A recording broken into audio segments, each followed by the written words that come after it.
هناخد أمثلة النهاردة على المحادثة. فطبعا تعال نشوف أول جملة هتتقال إيه. you doing يعني إزيك عامل إيه. hi how are you doing. أو ساعات بتتقال بطريقة بسرعة فممكن أنت متفهمش بقول إيه، فمثلا حد يقول إيه hey how you doing man hey how you doing كده مثلا، أو hi how you doing how are you doing. فبتلاحظ لما الكلام كله يدخل في بعضه ما بنوقفش على كل كلمة زي بالعربي بالظبط. لما بنتكلم ما بنوقفش، ما بنقعدش نفسر كل كلمة ونطلع مخارج الحروف وكده، فبنتكلم على طول. فبقول hi how are you doing، فرد I am doing great how about you. خلي بالك كلمة great ما اسمهاش greet، خلي بالك يعني. وتاني حاجة ما بننطقش الر ما بتتنطقش في الإنجليزي، وده مش دلع زي ما كنا قلنا قبل كده. دي مش دلع يعني، ما بننطقش الر. فما تقولش I am doing great. great دي يعني تقريبا كده مديه على اسباني شويه، فبقول I am doing great. يعني لو انت ألدغ بالصدفة كان بها، مية مية. لو مش انت ألدغ حاول تتلدغ. I am doing great how about you. I am doing great يعني فلة، يعني أنا مية مية، يعني أنا كويس. how about you دوت يعني طب وانت ايه أخبارك. ماذا عنك باللغة العربية الفصحى، ماذا عنك. في طريقتين عشان تقول ماذا عنك دي، فممكن تقول how about you، وممكن تقول what about you. فنقولها تاني I am doing great how about you. يعني أنا رد عليه قال له not too bad. to اللي هي تي او او نفس النطق بتاع to تي او، ونفس النطق بتاع تي دبليو او to اللي هي رقم 2. سيبك من النطق. تي او او معناها ايه، to معناها ايه very، معناها very معناها جدا. ف not too bad مش وحش قوي، مش وحش قوي not too bad. طيب دي معناها ايه يعني ايه مش وحش قوي، يعني هو قصده ان هو وحش ولا كويس ولا ايه. يعني انت قصدك يعني شغال. ايه اخبارك، الحمد لله، زي ما بنقول كده بالعربي الحمد لله. لا انت قلت ايه، لا انت قلت وحش ولا قلت حلو. not too bad يعني. طيب يا سيدي رد عليه قال do you come to this restaurant often. يعني تقريبا اللقاء ده حصل في مطعم، فبيقول له يعني إيه انت بتيجي المطعم ده كتير. خلي بالك ان انت كلمة often دي often لها نطقين، وممكن تقول often. انا شخصيا بفضل often لاني اتعلمتها الاول. وبعد كده لما عرفت التانية often خلاص عرفت ان في ناس بتقولها often. وبعد كده لقيت ان often و often الاتنين يعني يعتبر 50% و50% في الاستخدام، مفيش واحدة فيهم شائعة أكتر من التانية، فاللي أنت تفضله فيهم شغال عليه. وممكن تقول do you often come to this restaurant. ممكن تحط often بعد you، ممكن تحطها في الآخر. ما بنشتغلش بقواعد، اعرف استنباط، والاستنباط دي هتركب على بعضها تلاقي نفسك في الآخر عندك حاجة اسمها flow في اللغة. يعني عندك تدفق في اللغة، مش تدفق اللي هو يعني هيبقى عندك ان انت هتقدر تتكلم ان شاء الله من غير ما تعرف القواعد، الا اذا كنت انت عايز تدرسها لحد، وتلاقي نفسك كلامك ان شاء الله مظبوط لما تعرفش اصلا تقول غلط. يعني انت هتيجي لو حاولت تتكلم غلط مش هتعرف. فنقول بسم الله الرحمن الرحيم do you come to this restaurant often. يعني بالك ما بنقولش ريستورانت، بنقول restaurant. restaurant rest. خلي بالك اللي rest معناها ايه، استراحة rest، ودي تقريبا اصل الكلمة جاية منها يعني. فبتقول rest وبعد كده بتجر بقية الكلمة، فتقول restaurant، ما تقولش restaurant. restaurant. do you come to this restaurant often. تعالى نشوف قال له ايه.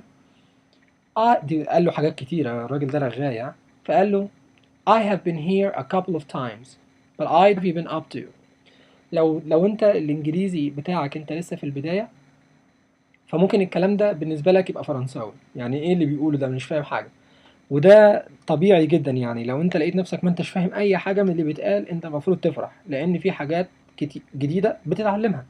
والا لو انت مش عايز تتعلم حاجات جديدة اقفل الفيديو دوت واتفرج على فيلم عربي ولا حاجة ونام، يعني صح. انما لما يبقى في حاجات جديدة تفرح ان انت في حاجات جديدة. مش عايزين نتعلم الانجليزي الاكاديمي اللي بتلاقيه في الكتاب، تطلع بره ما تلاقيش اي حد بيتكلم الكلام اللي انت اتعلمته خالص. بنتكلم الكلام ان شاء الله اللي انت تاخده النهارده تتكلم بيه بكره لو عندك فرصة يبقى شغال معاك. طيب فبقول له I have been here a couple of times، يعني أنا جيت هنا قبل كده كذا مرة. I have been here a couple of times. أنا have been.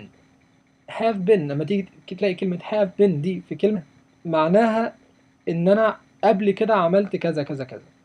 تمام. فبنقول I have been، أنا قبل كده here. I have been here يعني قبل كده جيت هنا. a couple of times.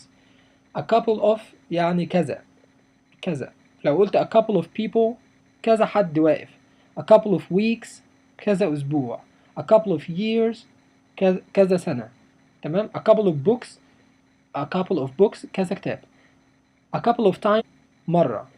twice twice twice مرتين. three times 3 مرات. a couple of times كذا مرة.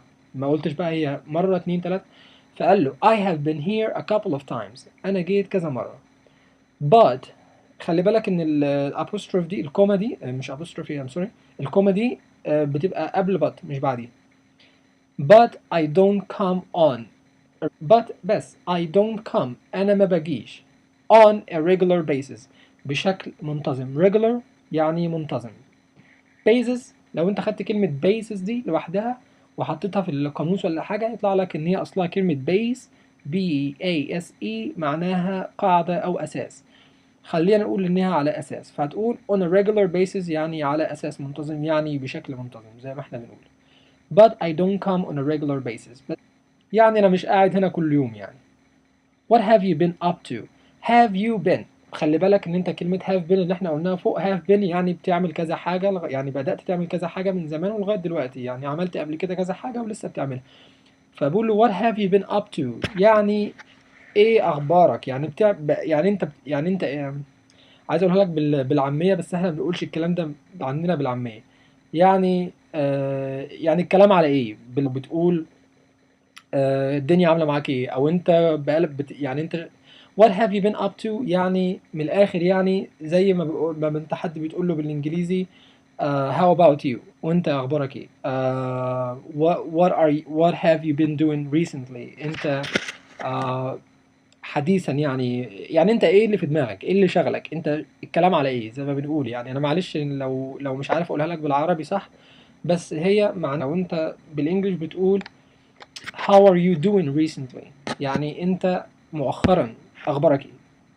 تعال نقرا الاربع سطور دول مع بعض تاني. فهو قال له ايه I have been here a couple of times but I don't come on a regular basis. What have you been up to. مرة تانية I have been here a couple of times but I don't come on a regular basis. What have you been up to. انا جيت هنا كذا مرة بس مش دايما باجي يعني مش بشكل منتظم. انت ايه بقى اخبارك. I am pretty busy at work these days but otherwise everything is great. يا دي النيلة ايه يا عم الكلام الجديد الكبير دوت. هو مش كبير يعني ان شاء الله هيبقى سهل عليك. I am يعني انا pretty دي P-R-E-T-T-Y. خلي بالك ان في فرق بين البي والبي. فدي pretty مش pretty. وخلي بالك انها E P-R-E فمنقولش pretty بالاي لا بنقول pretty يعني فبنقول I am pretty busy. pretty دي معناها لها معنيين. pretty لو قلت لواحدة you are so pretty يعني انت جميلة أوي ودي في الجمال بتبقى أقل من beautiful. فلو قلت واحدة you are so beautiful أحسن من تقول لها you are so pretty. تاني معنى لكلمة pretty لها 3 معاني أو أكتر. فتاني معنى كلمة pretty دي لو أنت قلت لواحد يعني you are so pretty boy or he is a pretty boy آسف مش معناها إن الولد ده جميل لا يعني انت تقول له الواد ده فافي يعني you are pretty boy يعني يا عم اقعد ساكت اقعد على جنب كده ده كلام رجاله اقعد انت على جنب يعني you are pretty boy يعني ايه ده واد فافي شويه يعني. بنقولها برضو بالانجليزي نانسي بوي. نانسي اللي هو N-A-N-C-Y وبرضو تقولها سيسي بوي. خلينا في كلمه واحده بتقول pretty boy يعني he's so pretty oh you're so pretty يعني انت فافي انت شويه يعني. تالت حاجة بقى اللي هي مستخدمة النهاردة دي pretty معناها very يعني pretty busy يعني مشغول قوي. فبتقول بقى I am pretty busy at work these days يعني أنا مشغول قوي في العمل في الشغل بتاعي these days. إيه بقى كلمة these دي أنا أعرف this THIS معناها this. إيه these دي بقى يتضح إن في هذا بالعربي وفي تلك بالعربي برضو وفي هذه وفي حاجات كتيرة. فthis معناها دوت. these معناها دول. دول. this لو قلت this day اليوم ده this week الأسبوع ده. This month الشهر ده. These دول. فبتقول these days لأن days جمع، فبتقول I am pretty busy at work these days. دي الأيام دول في الشغل بتاعي. كوما but كوما but خلي بالك إن الكوما بتيجي بعد قبل but otherwise everything is great. إيه بقى كلمة otherwise دي بقى؟ otherwise معناها ما عدا ذلك، وممكن تقول other than that. other اللي هي O-T-H-E-R than T-H-A-N that T-H معناها وما عدا ذلك. وممكن تقول زي ما احنا بنقول دلوقتي otherwise but otherwise everything is great. كل حاجة تمام. يعني بيقول له أنا مشغول قوي اليومين دول في الشغل بس ما عدا ذلك يعني كله تمام. طيب فرد عليه قال له well have a good evening. well يعني بالعربي كده طيب ماشي تمام، يعني بتقول له طيب قشطة تمام have a good evening ليلتك سعيدة يعني، أو دي طيب have a good evening يعني خلاص خلصنا الكلام، يعني زي ما بتقول لواحد مبسوط إن أنا شفتك والسلام عليكم باي باي. فبتقول له إيه well have a good evening يعني بالعربي بتاعنا طيب خلاص تمام فرصة سعيدة. هو ما قالوش فرصة سعيدة، هو قال له have a good evening معناها إيه طيب يعني ايه استمتع ببقيه اليوم بتاعك بقى، يعني خد يعني اتمنى لك ليله سعيده، بس انا ما بقولهاش بالعربي كده، بقولها بالعربي طيب فرصه سعيده well have a good evening. فرد عليه قال له yeah you too. yeah دي يعني هي اللي هي yes yes تمام، وبتتقال بالسلانج باللغه العاميه yeah يعني زي ما احنا قلنا كده يعني طيب you too انت كمان yeah you too. تعالى نقرا الحوار كله مع بعضه تاني من الازرق رقم 1 البرتقاني رقم 2 وهكذا يعني. فنبدأ بقول له ايه Hi how are you doing? I am doing great. How about you? Not too bad. Do you come to this? I have been here a couple of times but I don't come on a regular basis. What have you been up to?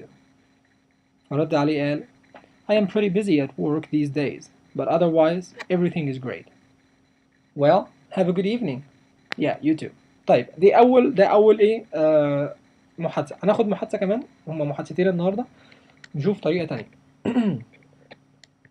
بدأ هو الاخ ده قال له ايه It's nice to meet you. My name is Jack. It's nice. فرصه سعيده ان انا قابلتك، مبسوط ان انا شفتك، سررت بلقائك. My name is Jack. اسمي جاك. I am Steve. It's pleasure to meet you. I am Steve. It's pleasure to meet you. Pleasure برضو من دواعي السرور. Nice to meet you. Pleasure to meet you. Good to meet you. Wonderful to meet you. I am happy to have met you. كله بنفس الكلام. فبتقول I am Steve. It's pleasure to meet you. What was your name again? قلنا في الحلقة الأولانية أنت لو في حاجة ما فهمتهاش، يعني هو قال له I am Steve، هو ما سمعش كلمة ستيف كويس أو الراجل قالها بسرعة. في حاجة احنا قلنا أنت ممكن تقول what was that again؟ فاكر what was that again ايه دوت؟ فهو هنا قالها له برضو، قال له what was your name again؟ what was your name again؟ يعني قول لي اسمك تاني لو سمحت. فقال له ستيف. طيب يا سيدي. قال له so Steve what do you do for a living؟ قال له طيب يا ستيف انت so Steve what do you do for a living؟ so Steve what do you do for a living؟ قال له I work at the public library. How about you؟ I work at the public library. How about you؟ I work at I work in I work for التلاتة زي بعض. فبقول له I work at the public الأولانية التانية public. I work at the public library. library. وده مش عيب يعني محدش يعني احنا مش في فيلم الماتريكس. فاكر انت فيلم ماتريكس؟ يعني محدش هيوصل دماغك بالكمبيوتر وكذا تكه كده على لوحة المفاتيح يحمل لك قاموس اوكسفورد في دماغك وتعرف تنطق والفونكس بتاعك نطقك يبقى تمام. اي حاجه بتيجي بالتعلم، فما تيأسش. فبتقول I work at the public library. في ناس ممكن تيجي تنطقها تلاقيها نفسها بدأت تغني فتقول library. وناس كتير، يعني انا مدرس انجليزي، فناس كتير من اللي انا بعلمهم انجليزي سواء اذا كانوا عرب او غير عرب، فبيجي عند حاجه من اللي هي فيها كذا ار ورا بعضيها دي زي كلمه library لسانه بيتخبط فيها شويه. فلو حصل معاك اعرف ان انت زيك زي اي حد تاني ومش انت لوحدك يعني. at the public library. How about you? How about you? انت ايه بقى؟